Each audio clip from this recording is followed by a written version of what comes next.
know, some days you can't get your work done because you're helping out your family with some things.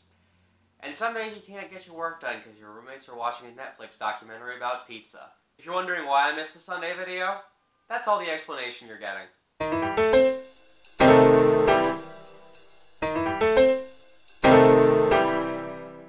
Hello everyone, and welcome to the Book Cafe, where we review fiction, talk fantasy, and interview authors. You know, just once, I'd like to be able to get that right the first time. Thank God for editing. If you're new here, consider subscribing. And if you're a veteran, welcome back.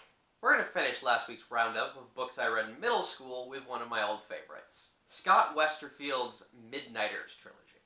It's set in the town of Bixby, Oklahoma, which for most people is exactly as boring as it sounds. The town's got one gas station, one high school, and a low enough population to make the first one almost unnecessary. But to a small group of people, Bixby is very, very interesting. Every night at exactly midnight, time stops within the Bixby city limits. An entire hour takes place over the span of a single frozen second, and only 5 people in the city are capable of experiencing it. Anyone born at exactly midnight as the frozen hour begins is capable of experiencing the secret hour. Every night at midnight, these 5 teenagers are left awake and aware when everyone else is frozen in the second following 12 o'clock.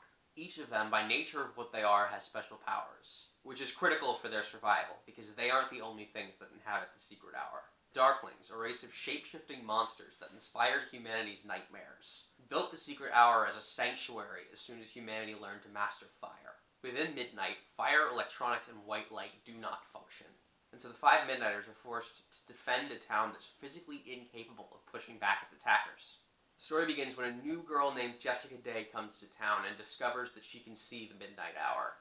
But unlike the other 4, doesn't seem to have powers and is entirely too normal to have been touched by midnight. Trying to figure out who she is and why she is important is the driving force of the trilogy, as is discovering why the Darklings can only live near Bixby, and how to stop them from pulling others into the midnight hour, where they're defenseless and can be eaten. Now, like I said, I read these back when I was in middle school.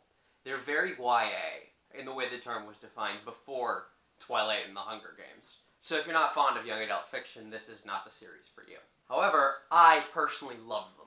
I used to reread the books with some frequency. Despite using a lot of somewhat classic YA tropes, the series does a lot of very interesting and novel things. And it doesn't shy away from the brutality of the Darklings, and what they are and what they do.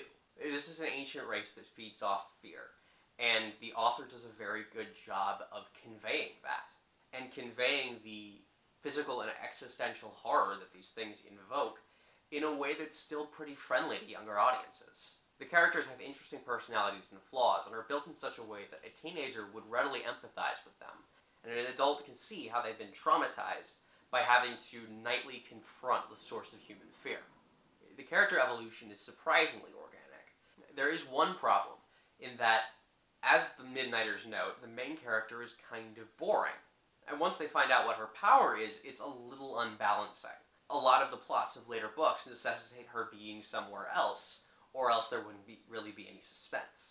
So the primary audience surrogate gets a little bit sidelined, which is kind of strange. The standout element of this series, though, is the pacing. Whatever faults it may have, the series deals with tension and release extremely well. And to the point where even if some of the story structure is a little bit shaky, you don't notice because you're so drawn by the series of events that it still holds your attention. Having read some of this author's other works, I would guess that he is extremely talented, but doesn't necessarily excel at the craft. This series happens to be one of the cases where his talent far outweighs any lack of knowledge of the craft that he has. So overall, while I did really love this series, it's not necessarily the best I've ever read. My rating for it is, buy it used. It's a good series and you should definitely read it, but I wouldn't put yourself too far out of pocket for it. Have you read The Midnighters? What did you think? Let me know in the comments, or just suggest another book that you think I should review. Remember to like this video and click on the dragon to subscribe, or just watch more videos like this from the Book Cafe. Now remember, there's going to be no video this Thursday, because I'm going to be spending Thursday interviewing Peter V. Brett, author of The Warded Man. The video for that interview should be edited and up by Sunday, so I hope everyone's looking forward to that as much as I am. I look forward to seeing everyone then. Until then, read good fantasy.